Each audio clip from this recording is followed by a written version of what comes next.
இன்னைக்கு என்ன கதை சொல்ல போறேன்னு ஒன் லைன் சொல்றேன். அப்புறமா இந்த கதைய முழுசா சொல்றேன். சரவணன் அப்படின்னு ஒரு பையனுக்கு மாமனார், மாமியார் இருக்காங்க. ஒரு நாள் இந்த மாமனார் இறந்து போயிர்றாரு. அதுக்கப்புறம் மாமியார் இவங்களோட வீட்டுக்கு வராங்க. அதுக்கப்புறம் எப்படி இந்த சரவணனும் அவங்க மாமியாரும் வீட்டுல பஜனை நடத்துனாங்க அப்படிங்கிற கதைய தான் சொல்ல போறேன். சரி வாங்க நேரா கதைக்கு போகலாம்.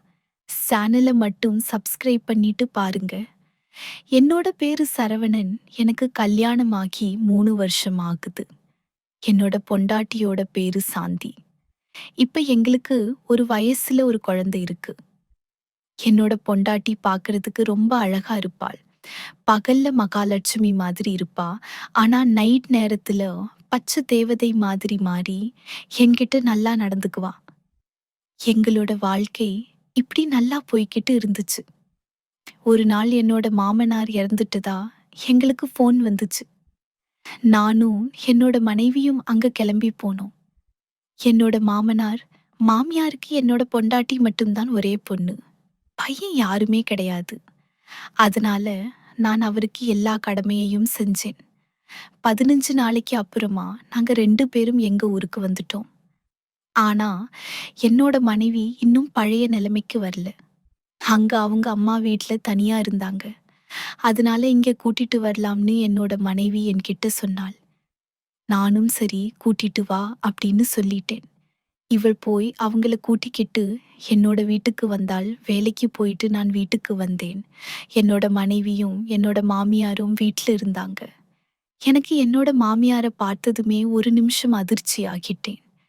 என்னோட மாமியார் ரொம்ப அழகா இருப்பாங்க.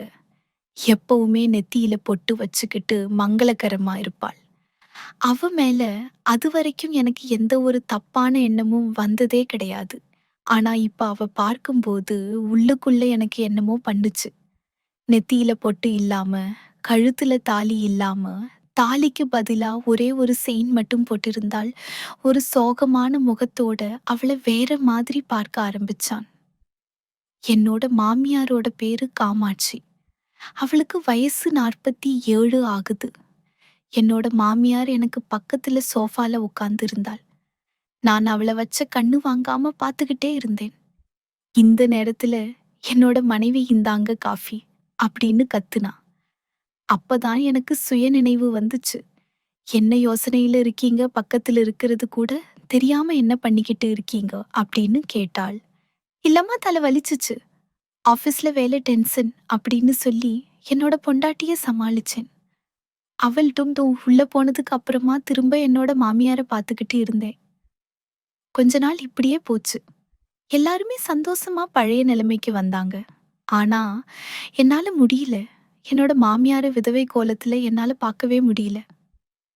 அவள் மேல எனக்கு பைத்தியம் பிடிக்க ஆரம்பிச்சுச்சு. டெய்லி நான் அவள நினைச்சுக்கிட்டு என்னோட பொண்டாட்டி கூட பஜனை நடத்த ஆரம்பிச்சேன். இப்படியே நாட்கள் ஓடுச்சு.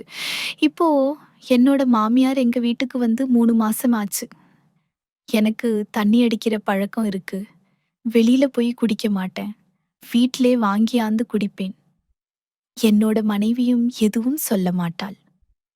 மாமியார் வந்ததிலிருந்து அவங்களுக்கு தெரியாம ரூம்ல தண்ணி அடிச்சுக்கிட்டு இருந்தேன். இந்த 3 மாசத்துல அவங்களும் என்கிட்ட நல்லா பேசினாங்க. ஒரு நாள் ரூம்ல ஏசி வேலை செய்யல. அதனால ஹால்ல உட்கார்ந்து தண்ணி அடிச்சுக்கிட்டு இருந்தேன். அந்த நேரம் என்னோட மாமியார் வந்தாங்க. நான் அவங்க கிட்ட அத்தை மன்னிச்சிருங்க. இப்படி உங்க முன்னாடி இப்படி பண்றேன்னு தப்பா எடுத்துக்காதீங்க அப்படின்னு சொன்னேன். அதுக்கு என்னோட மாமியார், ஐயையோ என்ன மாப்பிள, நீங்க என்கிட்ட மன்னிப்பு கேக்குறீங்க. இதுல என்ன இருக்கு? அடிங்க. நான் ஒன்னும் தப்பா எடுத்துக்கல அப்படின்னு சொல்லிட்டு அவள் எனக்கு கிளாஸ்ல 2 ரவுண்டு ஊத்தி கொடுத்தாள். எனக்கு இத பார்த்த உடனே ஷாக் ஆயிருச்சு. அப்பதான் அவள் சொன்னாள், உங்க மாமனாருக்கும் நான் தான் இந்த மாதிரி ஊத்தி கொடுப்பேன் அப்படின்னு சொன்னாள். இந்த நேரம் என்னோட பொண்டாட்டி அந்த பக்கமா நடந்து வந்தாள். நான் என்னோட பொண்டாட்டிய பார்த்து, ஏய் தேவதை இங்க பாரு, என்னோட மாமியார் எனக்கு தண்ணி ஊத்தி குடுக்குறாங்க. நீ ஒரு நாளாச்சும் எனக்கு இப்படி ஊத்தி கொடுத்து இருக்கியா அப்படின்னு அவகிட்ட கேட்டேன். அப்ப அவள், அது மட்டும்தான் உனக்கு குறையா, மூடிக்கிட்டு குடிடா அப்படின்னு சொன்னாள். அப்ப என்னோட மாமியார், என்னடி மாப்பிள்ளைய மரியாதை இல்லாம பேசுற? அவர மாதிரி உனக்கு ஒரு புருஷன் கிடைக்க நீ கொடுத்து வச்சிருக்கணும் அப்படின்னு சொன்னாங்க. அப்ப என்னோட பொண்டாட்டி, ஆமா, ஊர்ல இல்லாத மாப்பிள்ளை எனக்கு தான் தெரியும். இவர பத்தி ஒன்னத்துக்குமே யூஸ் ஆகாதவன் அப்படின்னு சொன்னாள். அடிப்பாவி! அப்புறம் எதுக்கு நீங்க அவரு உன்னோட பஜனை நடத்தும்போது கத்துற அப்படின்னு கேட்டாள். என்னோட மாமியார் அப்படி சொன்னதுமே, நானும் என்னோட பொண்டாட்டியும் ஒருத்தருக்கு ஒருத்தர் வெட்கத்தோட முகத்தை பார்த்து தலைய குனிச்சுக்கிட்டோம். அப்புறம் என்னோட மனைவி டக்குன்னு உள்ள போயிட்டாள். அப்ப என்னோட மாமியார் வெட்கப்பட்டது போதும், மாப்பிள்ளை இந்த ரவுண்டோட போதும் அப்படின்னு சொல்லிட்டு பாட்டில்ல மூடிட்டு எடுத்துட்டு உள்ள போயிட்டா. அதுக்கு அப்புறம் அன்னைக்கு நானும் என்னோட பொண்டாட்டியும் பஜனை நடத்தினோம். அப்போ நான் ரொம்ப வேகமா பஜனை பண்ணிக்கிட்டு இருந்தேன். பஜனை முடிச்சதுக்கு அப்புறமா நானும் என்னோட பொண்டாட்டியும் பேசிக்கிட்டு இருந்தோம். அப்போ அவள் என்கிட்ட ஒண்ணு சொன்னாள். என்னோட அம்மா நம்ம வீட்டுக்கு வந்ததிலிருந்து உங்களோட போக்கே சரியில்ல. என்னோட அம்மாவ வச்ச கண்ணு வாங்காம பாக்குறீங்க. பஜனை பண்ணும்போது வேற மாதிரி பஜனை நடத்துறீங்க. உண்மைய சொல்லுங்க. நீங்க பஜனை நடத்தும்போது எங்க அம்மாவ நினைச்சுதான் பஜனை நடத்துறீங்களா? அப்படின்னு கேட்டாள். எனக்கு என்ன சொல்றதுன்னே தெரியல. ஒரு தம்ம எடுத்து பத்த வச்சேன். என்ன மன்னிச்சிடு சாந்தி. நீ சொல்றதுதான் உண்மை. என்னால அவங்க கூட சேர்ந்து தான் பஜனை நடத்த முடியல. அதனால தான் உன் கூட இப்படி பஜனை நடத்துறேன் அப்படின்னு சொன்னேன். அப்ப அவ இதுல என்ன இருக்கு? எதுக்கு மன்னிப்பு கேக்குறீங்க? ஊர்ல நடக்காததா? என்னோட அம்மாவுக்கு இப்போ ஒரு ஆறுதல் தேவை. 3 வருஷமா நான் உங்க கூட பஜனை நடத்திக்கிட்டு இருக்கேன். ஒரு நாள் கூட என்னால பஜனை நடத்தமா இருக்க முடியல. அவங்க இத்தனை வருஷமா பஜனை நடத்திட்டு எப்படி திடீர்னு பஜனை பண்ணாம அவங்களால இருக்க முடியும்னு எனக்கு தெரியல. அதனால நீங்க என்னோட பஜனை நடத்துற மாதிரியே எங்க அம்மா கூடயும் பஜனை நடத்துங்க. எனக்கும் என்னோட அம்மா என் சந்தோஷம்தான் முக்கியம் அப்படின்னு அவ என்கிட்ட சொன்னாள். என்னோட பொண்டாட்டி எனக்கு பச்சை கொடி காட்டிட்டாள். அந்த சந்தோஷத்துல நான் அவ கூட இன்னும் கொஞ்ச நேரம் அன்னைக்கு பஜனை நடத்தினேன். 2 நாள் கழிச்சு நான் ஆபீஸுக்கு லீவ் போட்டு டிவி பார்த்துக்கிட்டு இருந்தேன். என்னோட பொண்டாட்டி மட்டும் வேலைக்கு போயிட்டாள். மாமியார் கூட பஜனை பண்றதுக்கு முடிவு பண்ணேன். நான் டிவி பார்த்துக்கிட்டு இருக்கும்போது என்னோட மாமியார் என் பக்கத்துல வந்து உட்கார்ந்தாள். காஃபி ஏதாவது வேணுமா மாப்பிள்ள? சொல்லுங்க போட்டு தர்றேன் அப்படின்னு கேட்டாள். இல்ல எனக்கு இப்போதைக்கு எதுவும் வேணாம் அப்படின்னு சொல்லிட்டு அவள் நான் வச்ச கண்ணு வாங்காம பார்த்துக்கிட்டு இருந்தேன். அவளும் அத பார்த்துட்டாள். மாப்பிள்ளை டிவி அங்க இருக்கு, அங்க பாருங்க அப்படின்னு சொன்னாள். அத நான் ஒன்னும் டிவி பார்க்கறதுக்கு காண்டி லீவு போடல அப்படின்னு சொன்னேன். அவளோ ஒன்னும் புரியாம என்ன பார்த்தாள். அத நான் ஒன்னு சொல்லவா?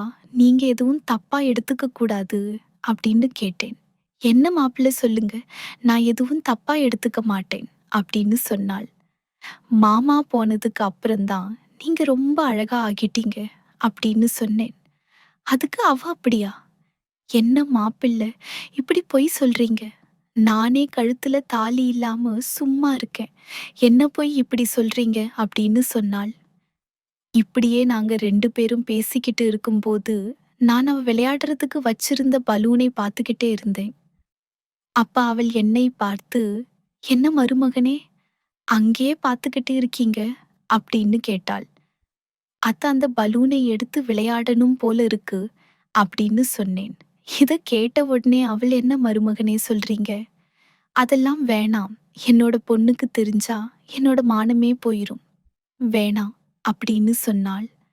அத்தை, இது எல்லாத்துக்கும் காரணம் உங்களோட பொண்ணுதான். உங்க பொண்ணுதான் உங்க கூட சேர்ந்து பஜனை நடத்த சொன்னாள். நீங்க தனியா இப்படி இருக்கிறத அவளால ஏத்துக்க முடியல.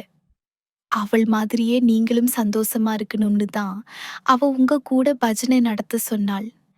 அதுக்கு தான் இன்னைக்கு நான் லீவு போட்டேன். அவ வேலைக்கு போயிட்டா அப்படின்னு சொன்னேன். கொஞ்ச நேரம் அவளும் எதுவும் பேசாம இருந்தாள். அதுக்கப்புறம் அவளாவே பஜனை பண்றதுக்கு வந்தாள். சரி மருமகனே வாங்க பஜனைக்கு போகலாம் அப்படின்னு சொன்னாள். அதுக்கப்புறம் நானும் என்னோட மாமியாரும் வீட்லயே பஜனை நடத்தினோம்.